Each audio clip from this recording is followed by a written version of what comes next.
Bem-vindos a mais um vídeo. Meu nome é Alan Void e hoje a gente vai falar aí sobre 5 dicas bastante eficientes e bastante simples de como é que a gente pode aí tornar os nossos testes automatizados, principalmente, mais eficientes no contexto atual. E a gente sabe que hoje muitas coisas são baseadas aí em produtividade, infelizmente ou felizmente, esse ponto é questionável, E outros pontos mais importantes do que o número de testes em si, que muitas vezes não querem dizer nada, são deixados de lado. E aí a gente acaba aí gerando alguns problemas. Beleza? Bom, primeira dica, que eu já comentei aí em vários outros vídeos, palestras, enfim, que são testes independentes. O que seria isso, Independentes. O que seria isso? Eu tenho aí um conjunto de testes automatizados e eles precisam ser executados, ok? Porém, vão existir diversos contextos, execução de testes paralelos, enfim, que o que vai acontecer? A gente não deveria ter uma sequência em que esses testes deveriam ser executados. Por exemplo, tem o teste 1, 2 e 3. Eu não deveria obrigatoriamente executar o teste 1 para que eu precise executar o teste 2. Se existe alguma dependência nesse sentido, o mais lógico é colocar uma pré-condição, por exemplo, no teste 2. Eu não deveria precisar executar o teste 1 e usar ele ou parte dele como uma pré-condição para executar o teste 2. Ok? Por quê? Isso gera uma dependência muito ruim entre testes. E quando a gente fala em 10, 20 testes automatizados, a gente ainda consegue aí tratar isso, a gente consegue contornar isso de algumas formas. Porém, quando a gente realmente aí tem uma grande suite de testes e se torna um problema, é muito grave. Isso acaba gerando flake test, isso acaba gerando aí vários problemas. Beleza? Então, regra número 1, para ter testes mais eficientes, os testes devem ser independentes. Eu deveria poder executar o meu último teste, eu deveria poder executar meu primeiro teste, meu teste ali do meio, das execuções, sem obrigatoriamente executar nada anteriormente. Eles precisam ser independentes. Muito importante isso, tá? Beleza? Outro ponto, identificadores únicos. E entenda aqui identificadores únicos não apenas no nome do cenário de teste, no meu arquivo de massa de dados, mas identificadores únicos para qualquer coisa. A gente precisa identificar alguma coisa unicamente. No nosso mundo real, falando aqui de Brasil, por exemplo, nosso indicador único ali é o CPF, é o RG, enfim, são coisas que identificam a gente unicamente e a gente precisa ter isso. Se a gente precisa ter isso no mundo real, imagina no mundo digital, no mundo de TI. A gente precisa ter identificador único.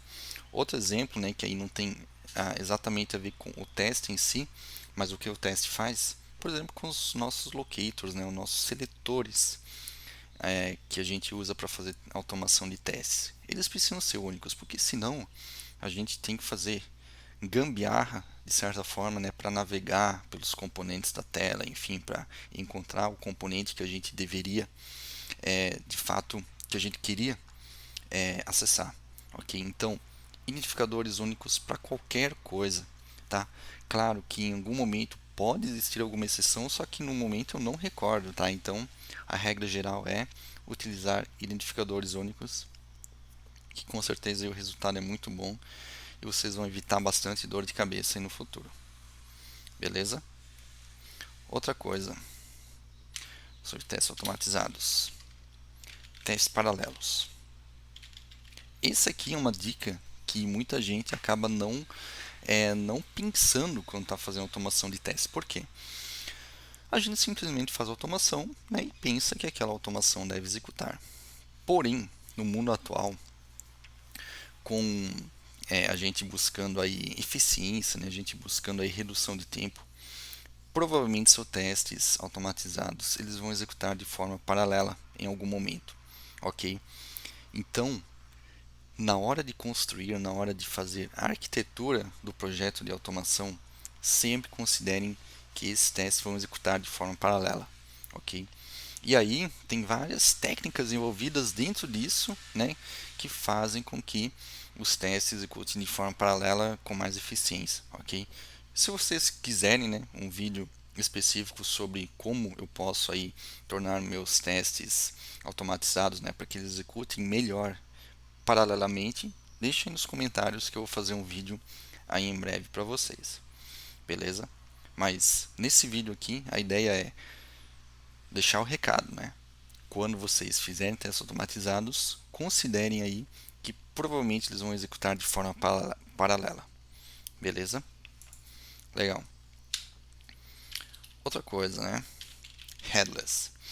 Né? A gente sabe que vários frameworks hoje em dia já permitem, né, executar os nossos testes automatizados, principalmente quando a gente fala testes de User Interface no modo headless, né? Que basicamente o que é não ter a necessidade de abrir o browser, por exemplo, de forma visível, né? Ele executa aí por debaixo dos panos, né? Isso aí tem vários benefícios hoje, né? Principalmente aí a questão de tempo, né? Eficiência também muito relacionado, né? E tem, obviamente, alguns casos que é interessante não executar no modo headless, por exemplo, em algumas situações de debug, ok? Mas no geral, a ideia é para deixar os testes mais eficientes, utilize sempre ou sempre que possível, né, onde que faça sentido, o modo headless, beleza? E por fim, reduzir os steps, que eu quero, eu até vou mudar um pouco, né? Eliminar pré-condições. E teria até uma outra forma de escrever isso ainda. Mas o que eu quero dizer com isso? Por exemplo, né, quero fazer o cadastro, por exemplo, de um produto. Provavelmente, para fazer esse cadastro, eu tenho o meu login, né? Eu vou precisar logar naquele sistema. E não tem problema quando a gente está falando em poucos testes, né? A gente vai fazer o login e a gente vai ter acesso aí, a gente vai ser autorizado a fazer determinadas ações dentro do sistema. Então, o mais lógico que iria acontecer é eu fazer o meu passo, né, meus steps de login em cada um dos meus testes onde isso é necessário. Porém, quando a gente fala em vários testes, né, a gente sabe que isso reduz muito a eficiência. A gente está gastando mais tempo e a gente, querendo ou não, está testando o login várias vezes, que não teria necessidade. Ok, então nesses casos, qual que é o exemplo? Né? Nesse do login especificamente, né, o que a gente poderia estar fazendo aí? A gente poderia, por exemplo, gravar esse token, né, do login em um cookie, por exemplo. Ok, então cada vez que executasse aquele teste novamente, eu já estaria logado no sistema, eu não precisaria fazer o login novamente. Mas esse é apenas o caso do login, né? Vamos imaginar, vou pegar outro exemplo que eu quero excluir um produto. Então eu teria mais passos antes de fazer o teste em si. O que eu precisaria fazer? Eu precisaria fazer o login, eu precisaria provavelmente aí cadastrar um produto, caso eu não tenha ele.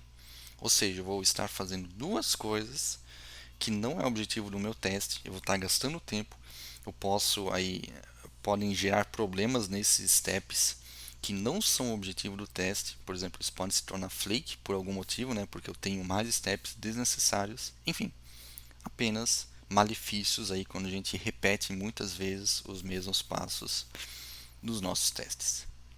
Beleza? Então, cada situação, né, realmente não posso dar uma fórmula mágica, né, mas cada situação vai ser tratada de uma forma específica de fato, aí para a gente eliminar essas pré-condições desnecessárias. Beleza? Então seria isso, né, 5 dicas aí bem simples, mas que muitas vezes aí passam despercebidas aí no mundo de automação, quando a gente pensa aí, está focado muito em produtividade. Beleza? Então seria isso, espero que tenham gostado e até o próximo vídeo.